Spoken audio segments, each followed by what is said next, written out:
barnaamijka dabagalka degmooyinka waxaan usbuucan ku dul istaagi doonaa degmada Boondere oo ka mid ah degmooyinkii ugu horeeyay ee gobolka Banaadir. Degmada Boondere oo ka mid ah degmooyinka qadiimiga ah ee gobolka Banaadir waxay qayb ahaan ku taala afarta qaybood ee gobolka Banaadir. Qaybtiisa bartamaha waxa ay xuduud la leedahay 5 degmo oo kala ah Shibis, Yaaqshid, Warta Nabadda, Xamarweyne iyo Shangaani. Boondere waxay ka kooban tahay 4 waaxood oo kala ah Siinay, Nasiib Buundo, Yuusuf Alkoonen iyo Daljirka Daaqsoon.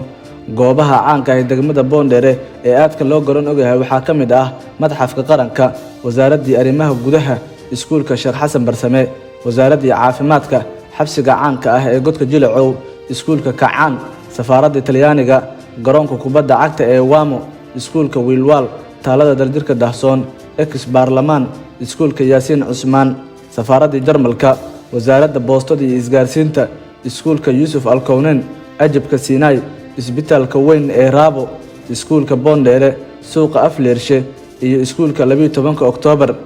Magaca degmadan ayay taariikhda qaar qortaa in uu ku baxay nin dheer oo kabaha ku tali jiray qaybo ka mid ah degmada sida ay sheegtay gudoomiyaha degmada.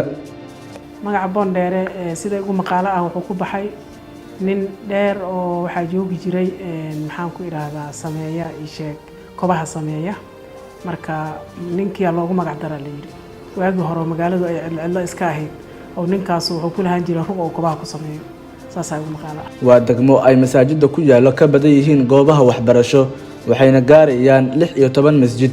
Masjidkii ugu horeeyay ee degmada laga dhiso waxa uu ahaa Masjidka Afleershe waana kan ugu caansan degmada hadda. Degmada waxay u dhaxaysaa jidka ka baxo isgoyska Siinay ee tago 4 darjiino, kan ka taga 4 darjiino ee aada isgoyska Jubba, midka ka baxo isgoyska Jubba ee taga Taalada Xawataako iyo kan ka baxo Xawataako ee marka la gaaro dalcadda u leexdo isgoyska Boondere kadibna aado isgoyska Siinay. Degmada Boondere waxaa maro 2 laami ee kala ah General Daawud iyo Kamanabolyo. waa degmo ku caan ah ciyaarta loo yaqaano kabdhoodka laguna dheelo fallaarta iyo gamuunka. waxay kaloo caan ku tahay kubadda cagta. waxaa ku yaalo degmada 3 MCH way shaqeeyaan dhammaantood sida dabagalka uu ogaaday waxaana dadka degmada loogu qabtay adeega caafimaad oo ay u baahan yihiin sida hooyada iyo dhallaanka. gudoomiyaha degmada Boondere waa Zainab Yuusuf Wehliye. ma jirto shaqo dawlad hoose oo ay degmadan ka hor soo qabatay waxayna degan tahay degmada Shangaani ee gobolka Banaadir. gudoomiye ku-xigeenka amniga iyo siyaasadda degmada waa Axmed Maxamed Shuute waa sargaal ka tirsan nabad sugidda qaranka waxaana meesha keensaday taliyihii hore ee Nisa Cabdiraxmaan Tuuryare waxa uu degan yahay degmada Boondere. gudoomiye ku-xigeenka arrimaha bulshada waa Cabdixamiid Cabdikariin Yuusuf waxa uu hore u soo noqday gudoomiye ku-xigeenkii arrimaha bulshada ee Holwadaag. sidoo kale waxa uu gacanyaro u soo noqday duqii hore ee Muqdisho Ambassador Maxamuud Axmed Nuur Tarsan waxa uu degan yahay degmada Warta Nabadda.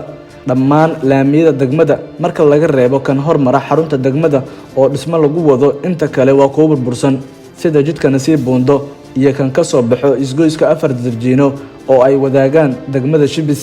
dadka degan degmada Boondere ayaa barnaamijka dabagalka la wadaagay in gudoomiyaha degmada aysan shaqada imaan xarunta degmada iyo shaqada ka socotana uu la wareegay Shuute oo ah gudoomiye ku-xigeenka amniga degmada.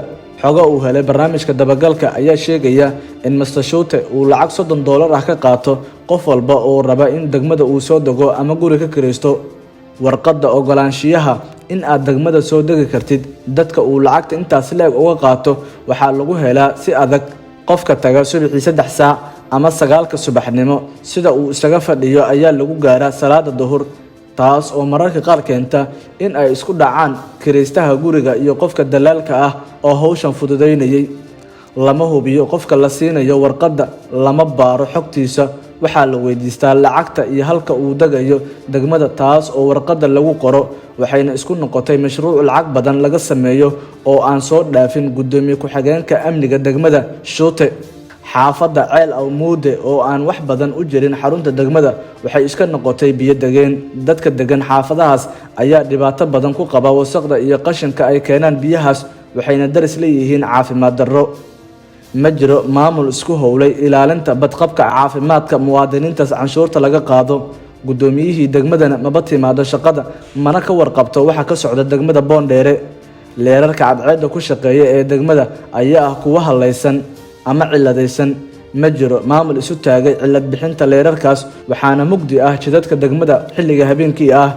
gudoomiye ku-xigeenka degmada oo muddo 7 sano ku dhow jooga degmada si awood ahna ula wareegay howlihii degmada ayaa guryaha ka qaato canshuurta wuxuuna lacag $10 ah saartay lacagta canshuurta guryaha taas oo loogu magac daray horumarinta degmada xilli xaruntii degmada ay biyo ku hareeraysan yihiin iska badaa in xaafadaha qaar degmada la hormariye. gudoomiyaha degmada iyo ku-xigeenkeeda amniga Axmed Maxamed Maxamuud Shoote ayaa lacag $700 ah ka qaato dadka uu ka loomay dukumiintiga dhulkooda lacagtaas oo ah sharci darro mana dhaafto labadooda. maamulka degmada ayaa lunsaday mashruucii dacda Boondheere oo ay hay'adda DRC maalgelinaysay mashruucan oo loogu magac daray Women Empowerment degmaduna ay ku heshay in qof dumar ah gudoomiye ka tahay ayaa loogu talagalay in lagu hagaajiyo biyo degan warta oo ku taalo afaafka hore ee xarunta degmada mana jirto wax laga qabtay halkaas.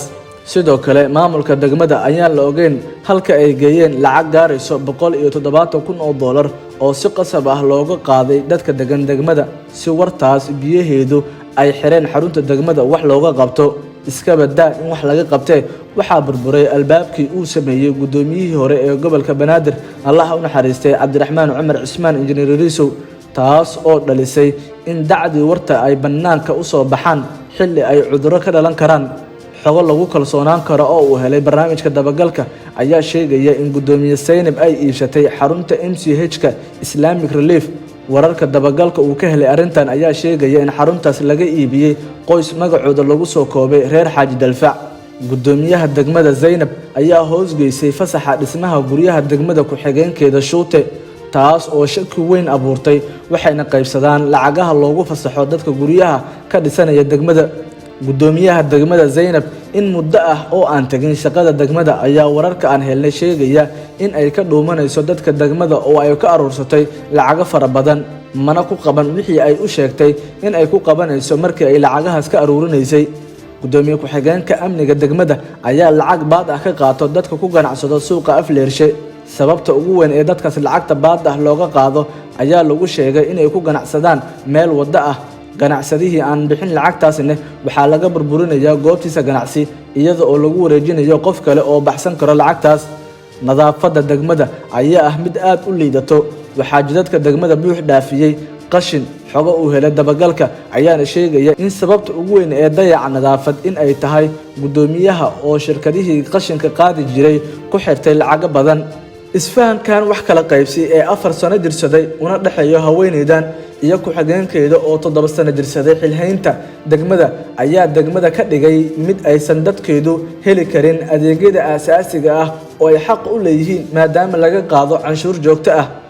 taliyaha saldhigga booliiska degmada Boondheere waa Gaashaanle Maxamed Cusmaan Xanaf waxa uu ahaa darawalka taliyihii hore ee NISA ee gobolka Banaadir Maxamed Xasan Faranfar mana jirto khibrad shaqo ama tababar ku saleysan darajada uu xiran yahay ee la xiriirta booliiska.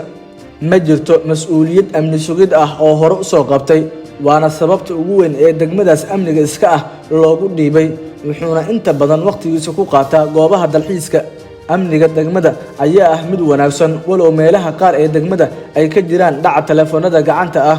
waxay degmada Boondheere ka mid tahay meelaha ugu amniga fiican waxaana mararka qaar ku dhaca isku dhacyo dhexmara ciidamo ka watirsan dowladda federaalka oo mararka qaar kala shakiyo. in degmada Boondheere noqoto degmo amniga loo doonto ayaa la sheegaa in ay ku timid degmadaas oo ay degan yihiin shaqaale dowladeed oo intooda badan hubeysan mas'uuliyiin xirtay jidadka laga soo galay guryahooda. xarunta godka Jilaco oo ku taalo iyo shacabka degmadaas oo aan ahayn kuwa dhib badan aadna isku yaqaan. amniga degmada oo wanaagsan ayaa degmada ka dhigay in kirada guryaheeda qaali noqdaan. waxaa isbedel ku yimid dhismayaasha guryaha degmada oo isku bedelay dabaqyo dhaadheer iyo apartmentiyo walow aysan degmadu haysan jidad dhisan. waa degmo maamulkeeda ay ka faa'iideysan laayihiin amniga ka jiro horumarin iska dhaafe waxay is hor istaagaan dadka dib u dhisanayo guryahooda iyo kuwa kirada u soo doonto.